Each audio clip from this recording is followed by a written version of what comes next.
Fala galera, seja bem-vindo ao Espaço da Radiologia. Mais uma quarta-feira, vídeo novo no canal. Não esqueça de compartilhar, se inscrever no canal e curtir o vídeo, deixar o seu like. É importante que a gente consiga se inscrever e compartilhar com aqueles que estão buscando um pouco mais de conhecimento. Na apresentação de hoje, eu vou falar um pouquinho sobre angiotomografia, né, no estudo do tórax, voltada aí para o tromboembolia pulmonar, que é o TEP. É um exame bastante comum, né, para quem trabalha com tomografia computadorizada, de porta aberta para emergência, atende os pacientes emergenciais, e é um exame também que gera um pouco de dificuldade ainda para alguns profissionais. Então, a intenção aqui do espaço da radiologia é colaborar, né, com esse intuito de espalhar esse conhecimento. Sejam todos muito bem-vindos ao canal, né? É um momento importante, né, de estudo, de aprendizado, né? E assim, qualquer dúvida ao final da apresentação, é só você deixar lá um comentário ou até mesmo entrando lá no blog lá do Leonardo.flor, né, que é um blog, né, de estudos também, e eu sempre deixo o conteúdo teórico nessa página. Aqui, né, assista o vídeo até o final, né, que é um ensino totalmente sem fins lucrativos, para que a gente consiga aí avançar e espalhar esse, esse movimento. Primeiro, falando de angiotomografia, né, é um estudo importante, ele não só baseado na parte torácica, mas em qualquer região vascular, né, seja para mapear artéria ou veias, né, então você tem aí esse estudo, seja ele arterial ou venoso, né.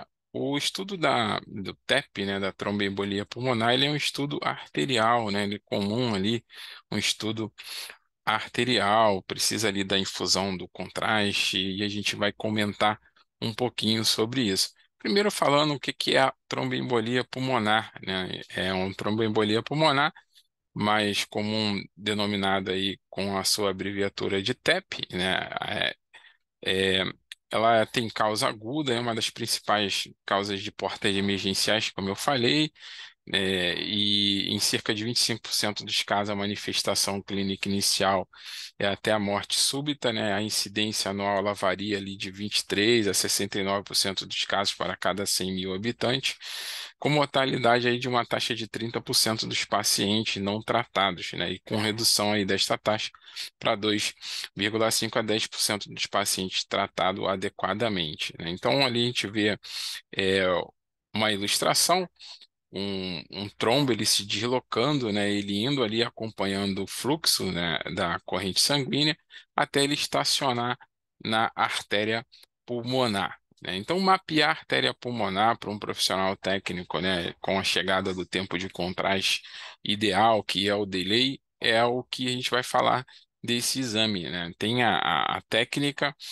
que em relação a protocolo, quanto que eu corto de espessura de corte, quanto que eu utilizo de incremento, qual é o filtro, a resolução, eu vou explicar numa outra oportunidade com mais profundidade, né? Entender a TEP, né, entre as doenças cardiovasculares, que ela é a terceira causa morte, né, ficando aí atrás somente do infarto agudo do miocárdio, né, que também é a causa, se você for aí mensurar o indicador de doenças, né, ela é uma das primeiras doenças, né? A segunda fica aí o acidente vascular encefálico, né? Então, a primeira a gente tem aí como as doenças coronarianas, doenças cardíacas, né? E em segundo, a parte, né, do AVC, né? E até pela acompanha aí a terceira, né, causa morte, ficando aí num patamar aí bem importante, né? E esses pacientes, né, eles devem ter o diagnóstico mais preciso possível, né? Então, assim, por isso que é um exame de responsabilidade técnica muito importante, aonde o profissional ele não pode cometer equívocos, erros, né? Ele tem que dominar a ferramenta de trabalho, que é o seu equipamento, seja ele de qualquer fabricante, né? Então, hoje existem tecnologias para que você consiga realizar um exame com mais segurança. A gente vai comentar um pouco sobre isso também, né? O Falar um pouquinho dos sintomas que esse paciente apresenta, né? É sempre ali a dor torácica, né? A dispneia súbita, hemoptise, né? Hemoptise é quando o paciente ele ele tem ali numa tosse e a sua secreção ela vem acompanhada de sangue, né? Então, os sintomas mais frequentes são a dispneia, a dor pleural, ansiedade, tosse, né? Taquicardia. Então, são sintomas até que são similares a um sintoma de um infarto mesmo. Então, por isso que esse paciente ele tem que ali ter o seu diagnóstico mais preciso possível. O diagnóstico ele é realizado inicialmente pela suspeita clínica, né, de paciente com um quadro clínico sugestivo de TEP, né, e indicada aí a confirmação do diagnóstico através da angiotomografia de tórax, né, ou até mesmo de uma cintilografia pulmonar. Aqui a gente vai tratar da angiotomografia de tórax, né? A gente vê duas imagens, uma no plano axial, né, num corte de aquisição, e outra já num pós-processamento e em MPR, multiplanar, aonde a gente consegue mapear também uma falha de enchimento.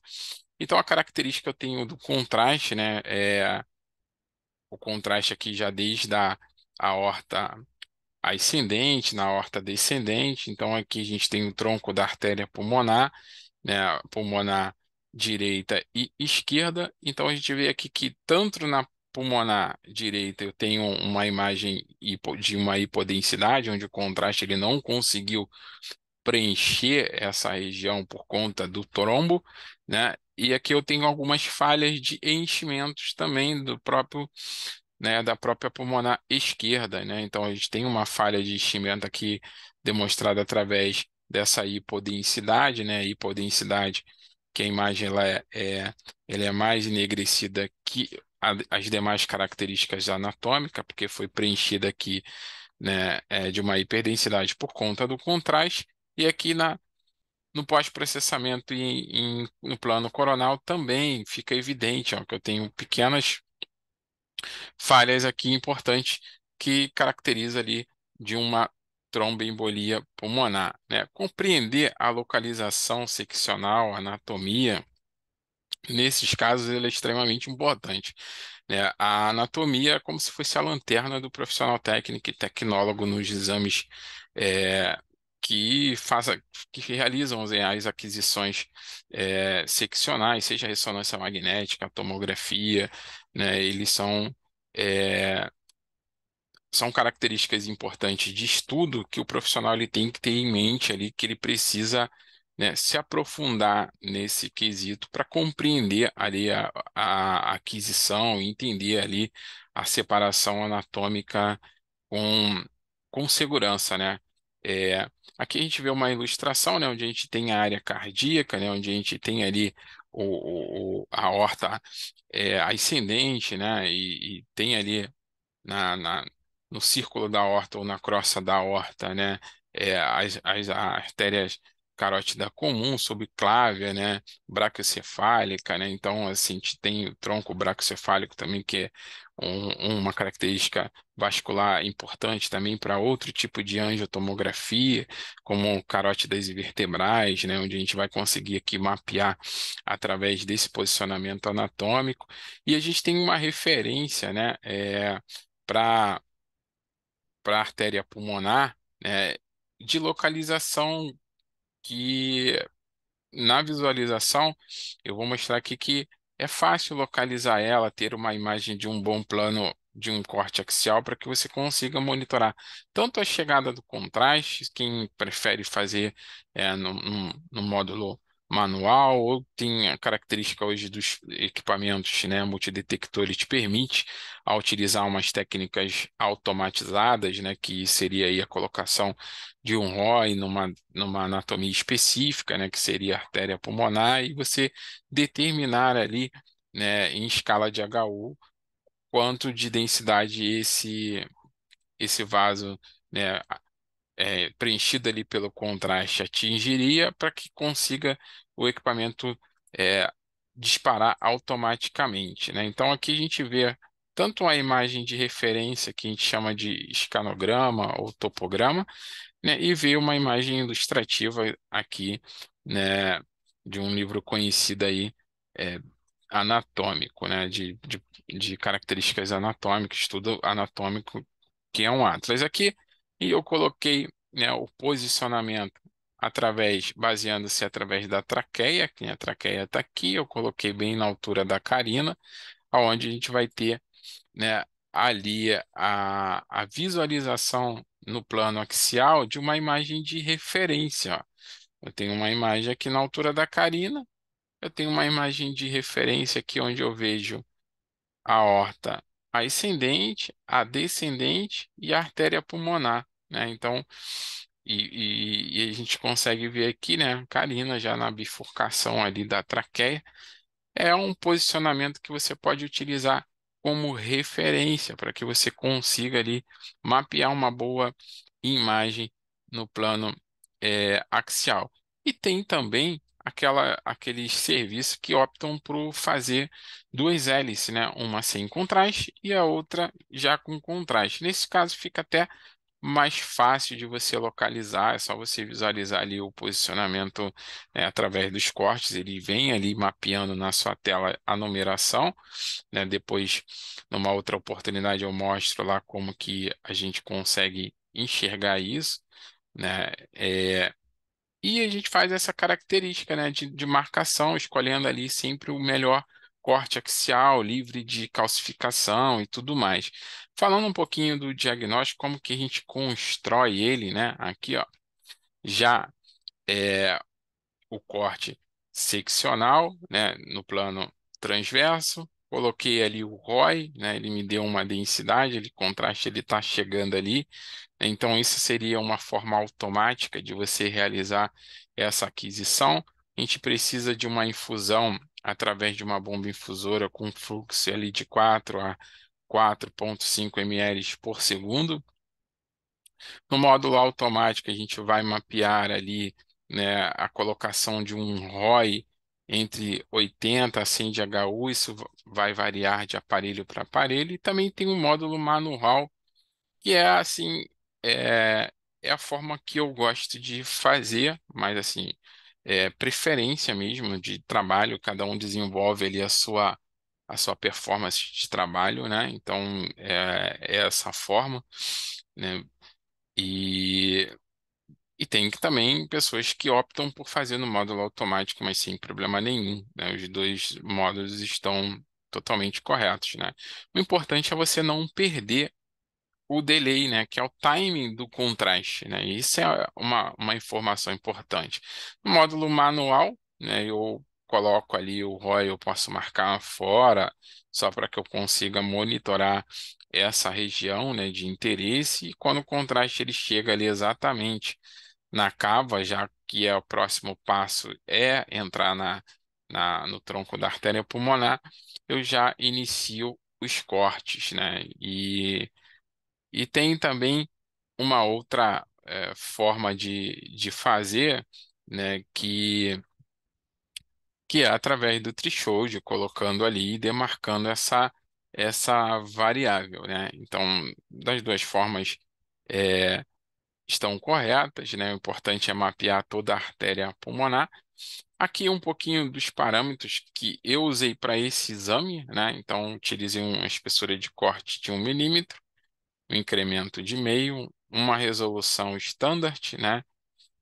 Lá no canal do Instagram eu coloquei ali uma informação essa semana nos stories falando, né, das resoluções importantes que nós temos dentro desse universo. O filtro eu acompanhei com o standard B, né? E utilizei um centro de janela de 60 com 350 e uma matriz de 512, que é a matriz mais usual, assim, que realizados os exames, né, as aquisições, né? Então, é uma matriz ali bem importante.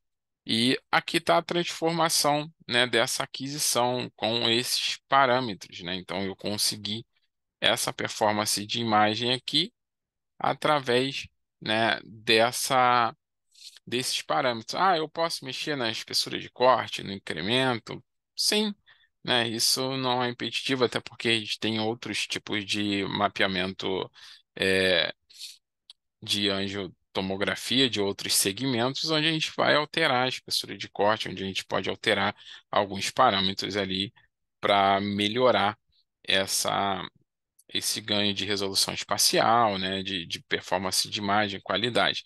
Aqui, ó, é, reparem que a artéria pulmonar está totalmente preenchida, né? A gente tem já aqui o acometimento de uma falta de enchimento, né? E uma imagem hipodensa que é característica de um trombo, né? Então a gente conseguiu ali o resultado, né, bacana para essa varredura, né? Então, importante é, sintetizar isso e deixar isso claro. A gente tem ali também, né? Ah, quanto de contraste eu vou injetar, né? Antigamente, né, no início ali da aquisição dos aparelhos multidetector e tudo mais, as pessoas calculavam sempre o quantitativo de contraste através do peso do paciente.